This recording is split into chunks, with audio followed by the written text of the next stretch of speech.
Hello, I'm Brian Fox. Welcome to my channel, I Hate Rock Music. And I'm going to do a couple more videos on this series I'm doing on rural rock bands. And of course, those are bands like Mason Prophet and the Eagles and Poco and some of CSNY's stuff, even some of Allman Brothers stuff.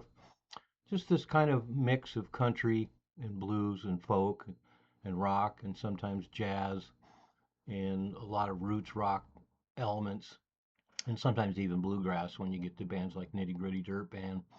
But anyway, so this is another in that series, and in this case, the band called Country Funk. And interestingly enough, when they first started, they were called Family, and of course had to change their name due to the relatively well-known British band called Family. But Country Funk was around from 1968 to 1970, and their first lineup was Joe Pfeiffer on drums, Jimmy Lanham on bass and pedal steel, uh, Hal Hal Paris on vocals, guitar, and keyboards, and Adam Taylor on vocals and lead guitar. And Jimmy Lanham would end up being the bass player in Pure Prairie League later. But the same lineup existed from, so that was 68, 1969, and then 1969 to 1970. They had various personnel shuffles, but eventually they got a new drummer, Vern Johnson, on drums and vocals. And like a lot of these bands, there's multiple vocalists, so you get great, rich harmonies on a lot of this stuff.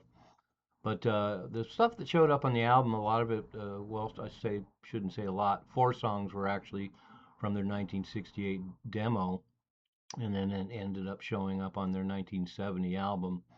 And they're also noted for playing the Hilltop Festival in 1969 with a pretty crazy band called Far Cry. I did a video on them, and then also the Velvet Underground. And Country Funk would have been a great live band to see in that kind of setting. You can tell that the record's fairly stark and stripped down, and seems pretty indicative of what they would be like live. And so I imagine they were a good live band. But they formed in Los Angeles and then moved to Boston in 1969. Seems like a lot of bands are actually moving from Boston to LA, but they moved from LA to Boston in 1969 and then ended up writing and producing their first record in 1970. Got signed to Polydor Records, and there was some money behind them because the album was recorded at the record plant in Hollywood. And apparently, they recorded a whole bunch of material between 1969 and 1970, and sounds like there's enough for a second album out there, and I'd really like to hear it because they're really a solid band and a good title for them too, country funk. There is kind of a whole genre known as country funk, and this band kind of epitomizes it. And some of the other acts that did country funk are kind of like Polk Salad Annie, Tony Joe White, and things like that, and some of Jerry Reed's kind of country funk numbers. But there's also a single from the album, a part of me and A Way to Settle Down, which are both good choices because A Part of Me opens up the album and kind of reminds me of Crosby, Stills, Nash and Young. Some respects starts out fairly acoustic, and then it has this killer electric section in the middle, and then goes back to acoustic. So that was a big surprise right off the bat, and really bodes well for the whole record. And you go from there.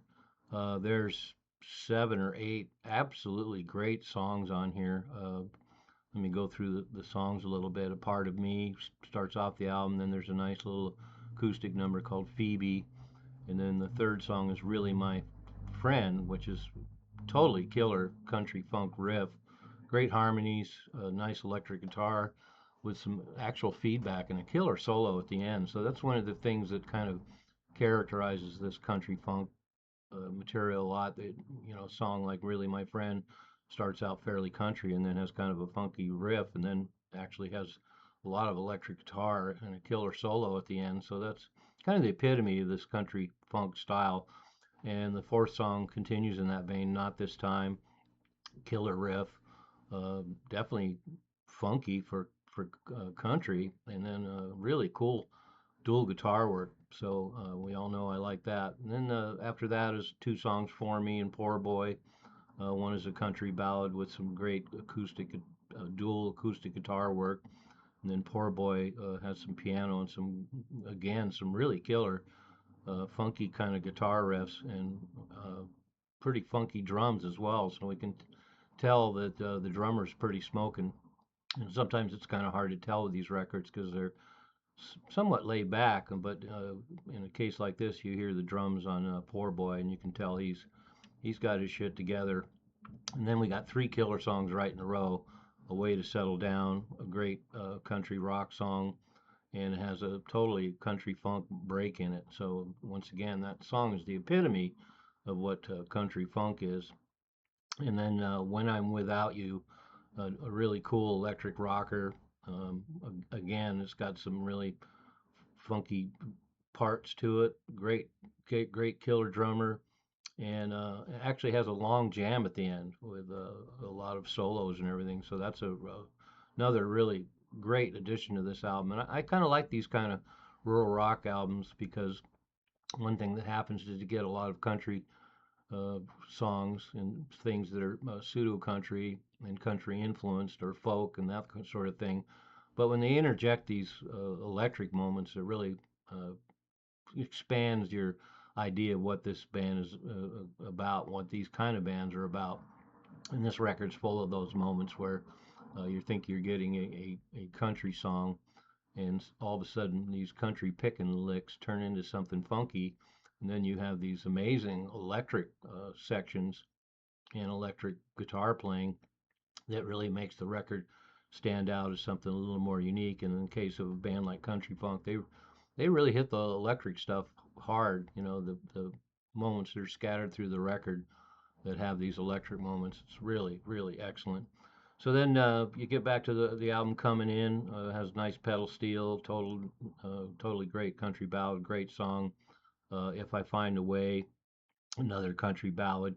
Very short in that case. It's only about less than 2 minutes long. And then another killer track, Another Miss. Once again, just incredible electric guitar parts. Definitely country funk.